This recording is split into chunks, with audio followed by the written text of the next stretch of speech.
Hello, good morning বন্ধুরা। কেমন আছো তোমরা? আশা করি তোমরা ভালো আছো।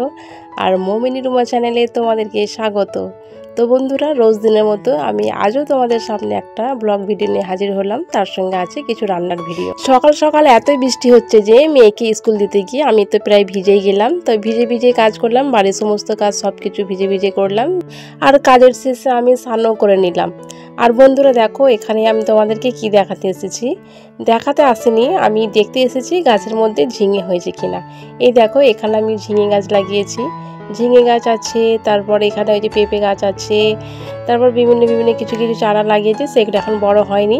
তো এখন এই ঝিঙে গাছটা অনেক বড় হয়ে গেছে। কিছু কিছু ঝিঙে হয়েছিল, তো সেগুলো তো পোকায় খেয়ে নিয়েছে, সেগুলো খারাপও হয়ে গেছে, ফেলে দিয়েছি। আর এই দেখো আমার পেঁপে গাছ, পেঁপে গাছে কত পেঁপে হয়েছে।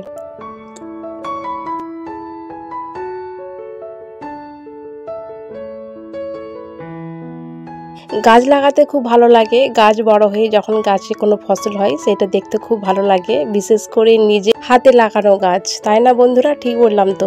এই দেখো, বর্ষায় এত বৃষ্টি হচ্ছে যে এদিকে বনপালাগুলো কত বড় বড় হয়ে গেছে। তো এদিকে আসতে খুব ভয় লাগে, কারণ এদিকে সাপটা বেরোয়, তো সেই জন্য আসতে ভয় লাগে। তো এদিকে আমাদের যেহেতু সমস্ত কাজ হয়, কাজ বলতে এদিকে আমাদের কল টল সব আছে, এদিকে আমাদেরকে আসতে হয়। তবে অনেকটা ভয় ভয় করে আসতে হয়, কখন কি বেরোয় বলা যায় না। আর এদিকে একটা লঙ্কা গাছও হয়েছে, লঙ্কা গাছে বেশ ছোট ছোট কয়েকটা লঙ্কা ধরেছে। ভেবেছিলাম লঙ্কা কটা নিয়ে যাব পান্তা ভাতে খেতে, কালকের পান্তা আছে। তো লঙ্কাগুলো এতই ছোট যে খাবার মতো না, সেই জন্য আর নিলাম না।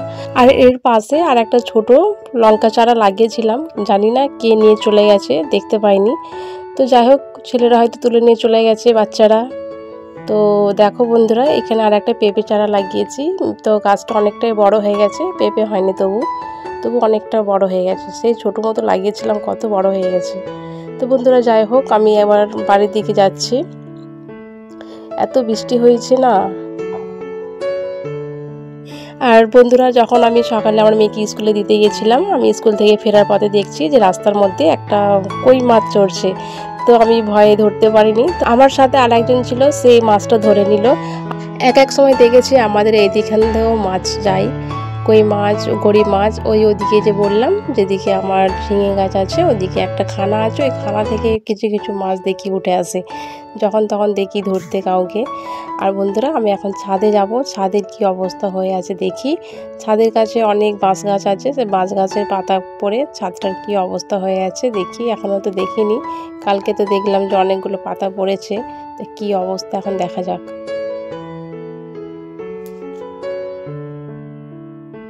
এই দেখো বন্ধুরা, কত বাঁশ গাছ, তোমাদের বললাম না বাড়ির পাশে বাঁশ গাছ আছে। দেখো কি অবস্থা, দেখো পাতাগুলো একদিকে কেমন জড়ো হয়ে গেছে। কালকে দেখেছিলাম যে পাতা পড়েছে, তো ভাবলাম একবার পরিষ্কার করব, আর খেয়াল ছিল না।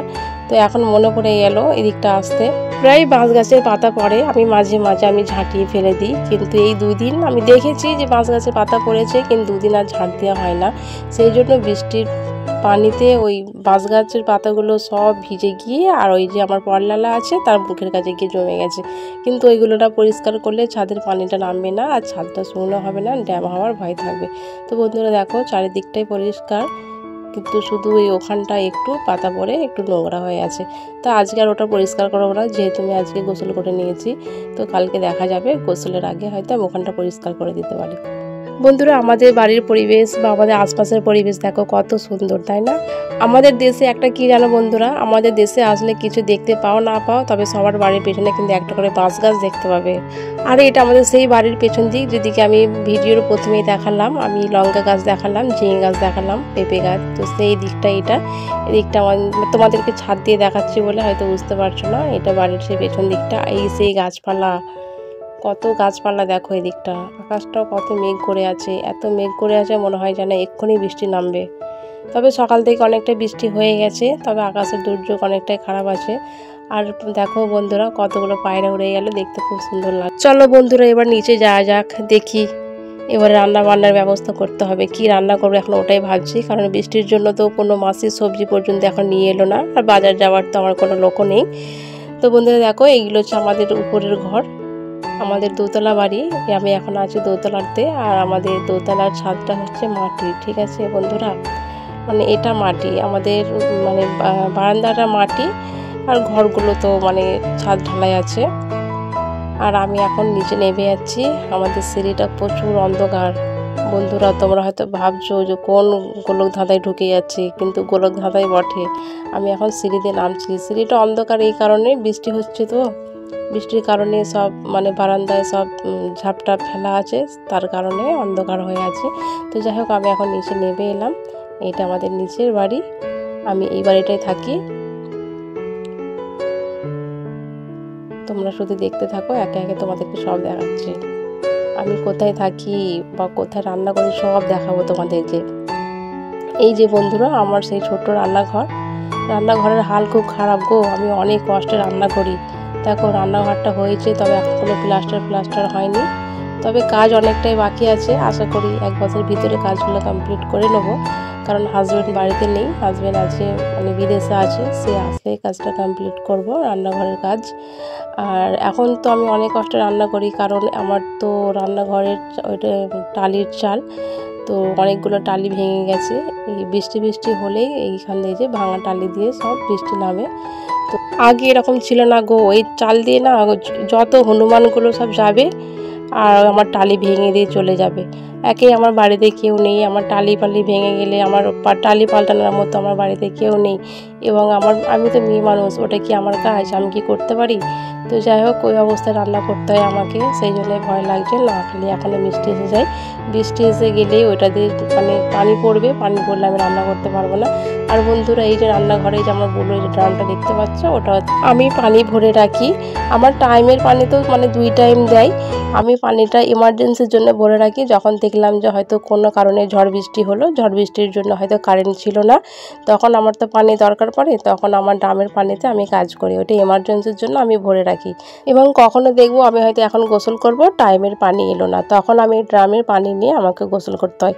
তবে ড্রামের পানিটা আমার অনেকটা উপকার লাগে, কখন কি পানি দেবে তার জন্য নইলে অপেক্ষা করে বসে থাকতে হবে।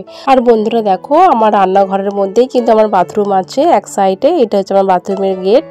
আর ওই যে দেখো বন্ধুরা, এর মধ্যে দেখো কি হচ্ছে, আমার মেয়ের কাণ্ড কারখানা দেখো।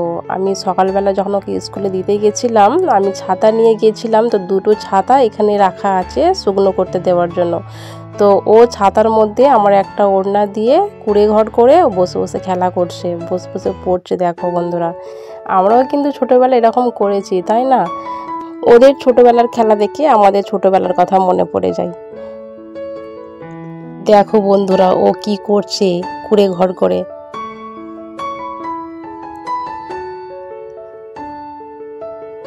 তো বন্ধুরা এখন হচ্ছে সকাল 10টা বাজে, তো আমরা এখন পান্তা ভাত খাবো। সে বললাম তোমাদেরকে যে লঙ্কা আনতে গিয়েছিলাম পান্তা খাবো বলে, তো পান্তা খাবো বলে আমরা এখন সব কিছু রেডি করে রেখে দিয়েছি। তো পান্তা ভাতটা খাবো আমি, আর আমার ছোটো মেয়ে খাবে, আর আমার বড় মেয়ে খাবে না, ওর সর্দি করেছে, ওকে পান্তা ভাত দেবো না। তো বন্ধুরা দেখো, আবার সেই বৃষ্টি এসে গেল। আমার আবার চিন্তা যে আমি কিভাবে রান্না করব, এত বৃষ্টি হলে তাহলে তো আমার রান্নাঘরের অবস্থা ঢিলা করে দিচ্ছে। কি অবস্থা দেখো, আবার বৃষ্টি চলে আসলো। দেখেছো, আমি ওটাই ভাবছিলাম যে যখন রান্না করব না বৃষ্টি চলে আসে, ভাবলাম যে পান্তা ভাতটা খেয়ে রান্না বান্না করবো। দেখো অবস্থা বন্ধুরা, কি করা যাবে। আর এদিকে আমার পান্তা ভাত খাওয়া হয়ে গেছে, আর ভাত খাওয়ার সময় একটু পানি পড়েছিল, সেই জন্য আমি এখানে পানিটা মুছে দিচ্ছি। তো বন্ধুরা তোমাদেরকে বলেছিলাম যে আমার ক্যামেরা ধরা কেউ থাকে না, আমার ছোটো মেয়ে আছে, সে পারবে না, বড় মেয়ে তো ক্যামেরা ধরতেই পারে না। তো আমি যখন এখানটা মুছছিলাম, আমার মেয়ে বলছে, মা আমি কি একটু ক্যামেরা ধরবো, তুমি ওখানটা মুছবে? তো আমি বললাম তাহলে তাই ধরো, আমি এখানটা একটু মুছনি। আর বন্ধুরা পান্তা তো খাওয়া হলো, এবার দুপুরের খাওয়াটা তো বাকি আছে, যেটা আসল খাওয়া। তো কি রান্না করবো আমি ওটাই ভাবছিলাম, যেহেতু পানির জন্য কোনো সবজি নিয়ে আসিনি, বাজারে যাবার লোক নেই, আমি তো এর আগেই তোমাদেরকে বলেছি। তো সেই জন্য আমি আলু নিয়ে বসেছিলাম, চিন্তা করছিলাম কি রান্না করব। আমার বড় মেয়ে বলে, মা তুমি কি রান্না করবে চিন্তা করছো, তো এক কাজ করো, তুমি আমাদের সাদা মাটা শুকনো খিচুড়ি করে ফেলো। তো সেই জন্য বন্ধুরা আমি আর সেরকম তো আনাজপাতি কিছু নেই, তো আমি কি করলাম, আলু কেটে, আর এই যে দেখো আমি এখানে চাল ধুয়ে রেখে দিয়েছি, ডাল ধুয়ে রেখে দিয়েছি, পেঁয়াজ কেটে রেখে দিয়েছি, তার সঙ্গে একটু আদা রসুন বেটে রেখেছি। আমি সাদা মাটা একটু টাইট খিচুড়ি করবো বলে, যেহেতু আমার মেয়ে ওটা পছন্দ করে। তো বৃষ্টির সময় আর কি করব, যাই হোক করে একটা তো দুপুরবেলা খেতে হবে না, পেট কি কথা শুনবে। তো সেই জন্য বন্ধুরা আর কিছু ভাবনা চিন্তা না করে আমি একটু খিচুড়ি বসিয়ে দিলাম। তবে দেখো গ্যাসের মধ্যে আমি প্রেসার কুকারে বসে দিয়েছি, তার মধ্যে আমি একটু তেল দিয়েছি আর আমি একটু ডালডা দিলাম, ঘি তোমরা অনেকে বলো। তো তার মধ্যে দিয়ে আমি পেঁয়াজটা দিয়ে দিয়েছি। তো পেঁয়াজটা এখন নাড়বো। তার মধ্যে এই যে আমি 2 চামচ আদা রসুন বাটা দিয়ে দেবো। অনেকটা আদা রসুন বাটা হয়ে গেছে, অনেকটাও আছে বলে তো সবটাই দেবো না, আমি আমার প্রয়োজন মতোই দেবো। তো দিয়ে আমি বেশ খানিকক্ষণ নাড়তে থাকি। তারপর পেঁয়াজটা লাল হলে তবে আমি আমার চাল দেব, ডাল, তারপর আলু সব একে একে তুলে দেব। তো ভিডিওটা তোমরা দেখো বন্ধুরা, ধৈর্য সহকারে দেখো, স্কিপ করো না। তো দেখো বন্ধুরা, আমি দেখো প্রেসার কুকারটা একটা হাঁড়ির মধ্যে সাপোর্ট রেখেছি, কারণ হচ্ছে আমার এই যে প্রেসার কুকারে যে ডান্ডা দেখতে পাচ্ছ কালো মতো ডান্ডাটা এই সামনের দিকে একটা থাকতো, তো সামনে না থাকার কারণে পেছন দিকটার বেশি ওয়েট হয়ে গেছে। যদি আমি এমনি রাখি না তাহলে উল্টে যাবে, সেই জন্য আমি একটা হাঁড়ির মধ্যে দিয়ে সাপোর্ট করে রেখেছি। তো একা একা এক হাতে ফোন ধরে আছি আর এক হাতে নাড়ছি, তো ভয়ও লাগছে, টলবল করছে, না খালি পড়ে যায়। সেই জন্য আমি কি করলাম, আমি আমার মেয়েকে বললাম যে তুই একবার ফোনটা ধরে একটু ভিডিও করে দে আর আমি এটা নাড়ি। আর বন্ধুরা দেখো আমি একে একে সব মশলা দিয়ে দেবো। আমি দেখো হলুদ দিলাম, লঙ্কা দিলাম, এবার ধনিয়া জিরা গুঁড়া দিলাম। আমি যতটুকু প্রয়োজন লাগে আমি ততটুকুই দিয়েছি। দেখবো নাড়তে নাড়তে দেখবো কালারটা কীরকম আসছে। যদি মনে হয় যে কালার ঠিকঠাক আসছে না, তাতে আমি আরেকটু হলুদ দিয়ে দেবো। কিন্তু দেখো মশলাটা দেওয়ার পর একটু শুকনো শুকনো মতো হয়ে গেল, একটু পানি দিয়ে একটু ভালো করে নাড়াচাড়া করি, তবে বুঝতে পারবো কালারটা কীরকম হচ্ছে। দেখে তো মনে হচ্ছে কালারটা মোটামুটি খারাপ নয়, ঠিকই আছে, কালার এসে যাবে। তো এখন নাড়তে থাকি, তারপর দেখা যাবে, কারণ এর মধ্যে আবার আলু অ্যাড করতে হবে। আলু দিলে যদি কালারটা আবার কমে যায় তাহলে আমাকে আবার একটু হলুদ দিতেই হবে। তো বন্ধুরা তোমরা দেখো আমি কি করছি। এই দেখো আমি আলুটা দিয়ে দিলাম, আলুটা দিয়ে এবার একটু নাড়াচাড়া করি। বন্ধুরা ভিডিওটা মনে হচ্ছে অনেকটাই বড় হয়ে যাবে, তবে তোমরা একটু ধৈর্য সহকারে দেখো।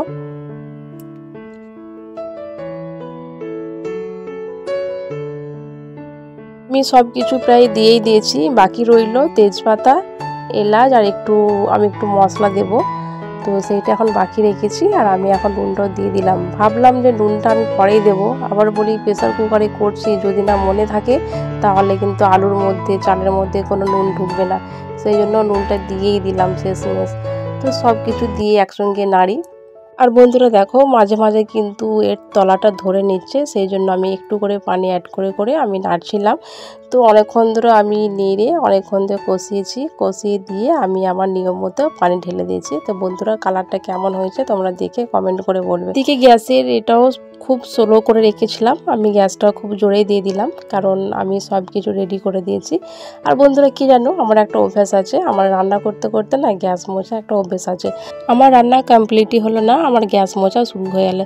তবে হ্যাঁ, আরও কাজটা এগিয়ে রাখছি কেন, কারণ শুধু রান্নায় তো কাজ না, তার সঙ্গে অনেক কিছু কাজ আছে, সেই জন্য রান্না করতে করতে আমি গ্যাসটাও মুছে নিলাম, তার সাথে আমি এই আশপাশগুলো মুছে নিলাম, কারণ এখানে সব কিছু রাখতে হয়। তো রান্না হয়ে গেলে তো এখানে এই হাঁড়ি টাড়ি এটা সেটা রাখি, তো সেই জন্য আমি এখানটা মুছে পরিষ্কার করে নিচ্ছি। তো বন্ধুরা এদিকে কিন্তু সেই 10টায় যে পান্তা ভাত খেয়েছিলাম তার কিন্তু এখনও বাসন হাঁড়ি কুড়ি সব পড়ে আছে, সেইগুলোও ধুতে হবে। এই তো দেখো।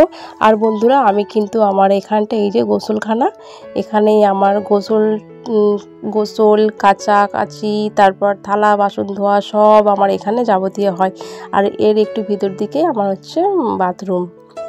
তোমাদেরকে বললাম না আমার ছোট রান্নাঘরের মধ্যে আমার সব কিছু আছে, বাথরুম আছে, গোসলখানা সবই আছে আমার এই ছোটো ঘরটার মধ্যে। আর বন্ধুরা আমার থালা বাসন ধোয়া হয়ে গেছে, আর ঘরটা ঝাড়ু দিলে আমার কাজ হয়ে যাবে। সারাদিনে যে ঘরটার মধ্যে কতবার ঝাড়ু দিতে হয় তার কোনো হিসেব থাকে না, কারণ আমি আমার ছোট বাচ্চা নিয়ে বাস করি, তো বাচ্চারা খেলাধুলা করতে করতে ঘরে কত কি নোংরা টোংরা এটা সেটা ফেলে, সেই জন্য আমাকে ঘরে 5 থেকে 6-7 বার আমাকে তো মানে ঘরে ঝাড়ু দিতেই হয়।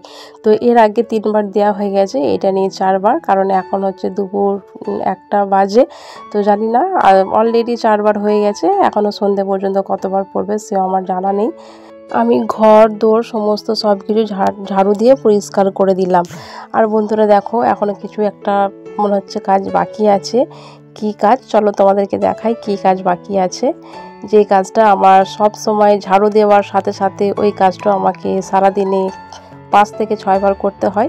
তো তোমাদেরকে দেখাচ্ছি। তো বন্ধুরা দেখো এখন হচ্ছে আকাশটা একটু ধরেছে, যে বৃষ্টি এসে গেছিলো, বৃষ্টিটা থেমে গিয়েছে। তো যাই হোক আমারও রান্না কমপ্লিট হয়ে গেছে, বৃষ্টিও ধরে গেছে। তো বন্ধুরা দেখো আমার এখন একটা কি কাজ বাকি আছে তোমাদেরকে দেখাই, চলো। দেখো বন্ধুরা আমার সোফাটা এলোমেলো হয়ে আছে, আর জামা কাপড়গুলো মেয়েরা স্কুল থেকে এসে জামা কাপড়গুলো ওখানে ফেলে রেখেছে, সব কিছু আমাকেই পরিপাটি করতে হবে।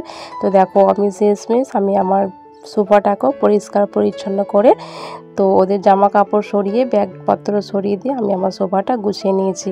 তো ওই হলো আজকে আমার কাজ। সারাদিনে আমাকে এই কাজগুলো যে কতবার করতে হয় তার কোনো হিসেব থাকে না। তো বন্ধুরা আমার রান্না বান্না বাড়ির সমস্ত কাজ কমপ্লিট হলো, আর এই হলো আমার সাদামাটা শুকনো টাইট খিচুড়ি। তো বন্ধুরা আমার সাদামাটা শুকনো টাইট খিচুড়ি কেমন হয়েছে কালারটা তোমরা একটু দেখে বলে দিও, আর টেস্ট কেমন হয়েছে সে তো আমি খেয়ে তোমাদেরকে বলবো টেস্ট কেমন হয়েছে। তো বন্ধুরা খারাপ হলো কিন্তু আমি ভালোই বলবো, কারণ আমার জিনিস আমি খারাপ বলবো না, খারাপ হলো তোমাদেরকে বলবো হ্যাঁ বন্ধুরা হেভি হয়েছে, দারুণ হয়েছে, দারুণ টেস্টি হয়েছে। এই দেখো আমি এক্ষুনি বলবো, এক্ষুনি খেয়েই বলবো, দেখো ওয়াও দারুণ টেস্টি, হেভি খেতে হয়েছে। তো বন্ধুরা আজকে ছিল আমার এই ভিডিও।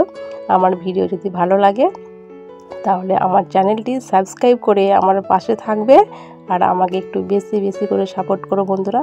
তোমরা ভালো থেকো, সুস্থ থেকো, তোমাদের জন্য মন ভরে দোয়া করি। আল্লাহ হাফেজ, টাটা।